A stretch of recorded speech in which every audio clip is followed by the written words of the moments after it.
and I'm going to show you how to play the Clawhammer Medley. This is a basic introduction to Clawhammer Medley. I haven't been playing but a year, but this is a song that inspired me to learn, so I thought I'd return the favor of Steve Martin. He's the one that put it out, and teach everybody else how I've learned it. And maybe this is just the start for you to learn and not just the end. So if you've been playing Clawhammer for a while, then you'll probably pick it up real quick. If you haven't been, well, what I'm going to do is put this out in 4 different lessons, because what the song is, it's got 4 different songs all in one, hence the medley.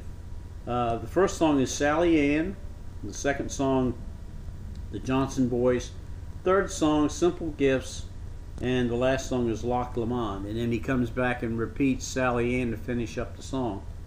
Now, if you know anything about the song, you'll know that there's actually 2 versions out on the internet. One of him playing it in a white suit, and that was back in the 70s or 80s when he was in his comedy routine. He would pull out the banjo and play that and other songs as well. And that particular arrangement runs a little faster than the other one. The other one is the one that I'm going to show you how I play it, and that's on the Crow album. And when he played it on that, I think it was John McEwen was instrumental in having him slow it down a little bit, rearrange the songs, and I think it really came out really nice. At least it's my favorite Clawhammer song. So anyway, that's what I'm going to be doing. I'll teach you how I learned it. Basically, what I did, sat down and listened to the CD over and over and over. And that's what you should do, is you know, listen to it, and I would highly recommend learn one song at a time.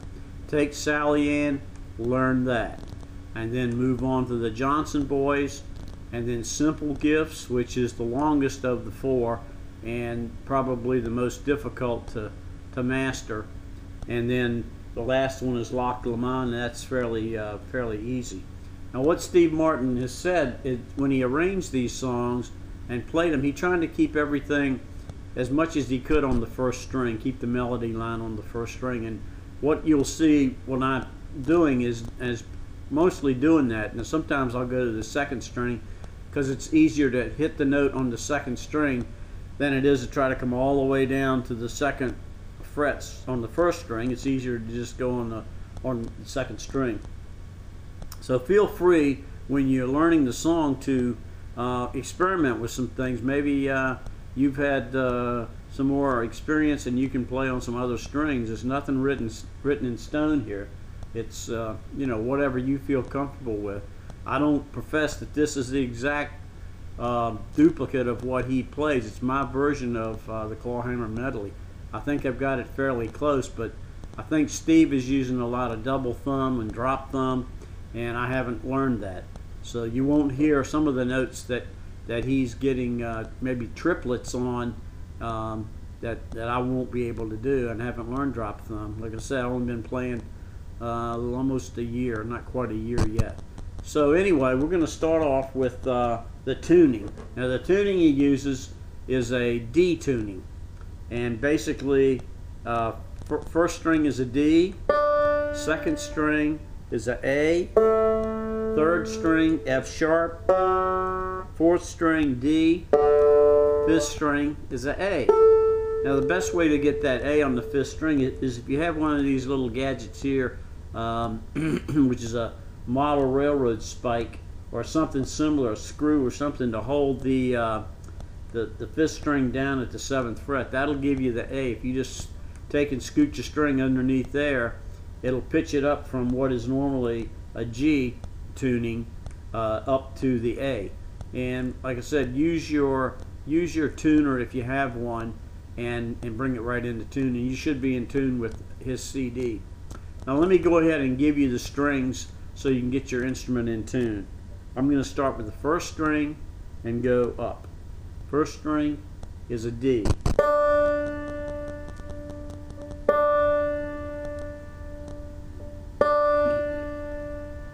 Second string is a A.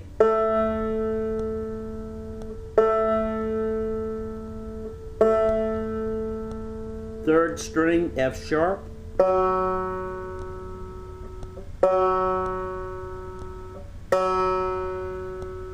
Fourth string is a D.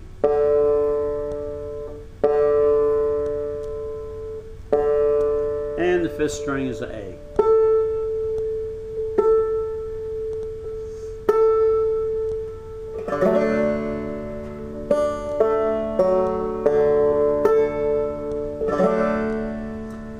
Okay, I think we're in tune, so let's start out with looking at Sally Ann. A Sally Ann starts on the 7th fret, and it goes up to the 12th fret, and then it comes back to the 9th fret.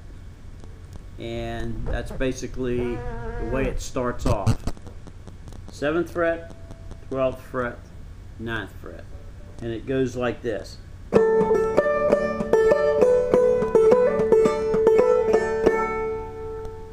One more time.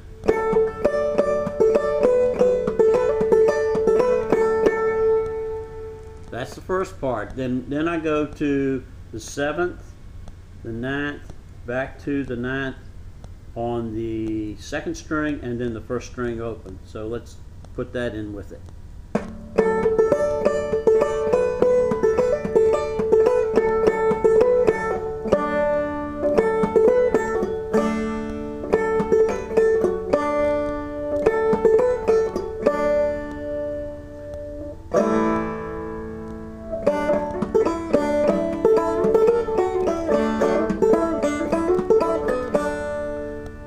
Okay, let's run through that again.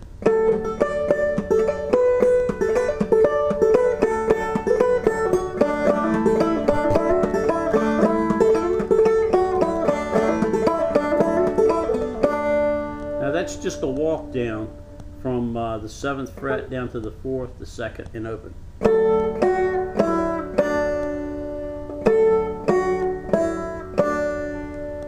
Now the chord that I'm using in here is D, and it's the 2nd fret on the 1st string. 2nd string is open, 3rd string is on the 1st fret, and the 4th string is on the 2nd fret.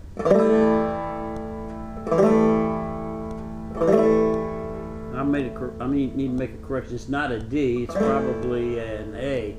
I'm tuned in a D, so this is the D. I think that was probably either a G or an A.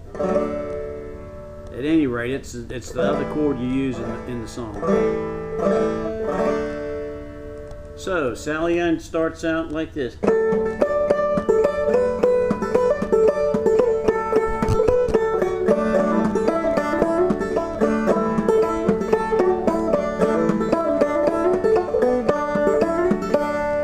Now this is just a hammer on.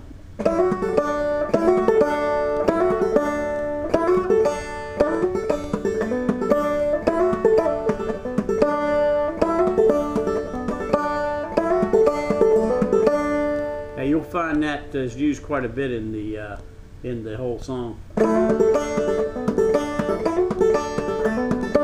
So I would practice that.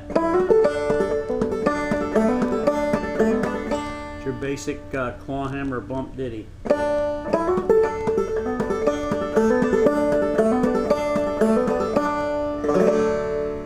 Okay, so that concludes lesson 1.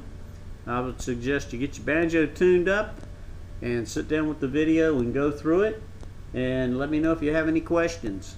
I've got my email address, should be posted with the YouTube with this video. And I'm going to be doing the second song in lesson 2, which is the Johnson voice. So I hope you had some fun learning today, and I hope that you'll pick it up. Let me know if you have any questions. Catch you later.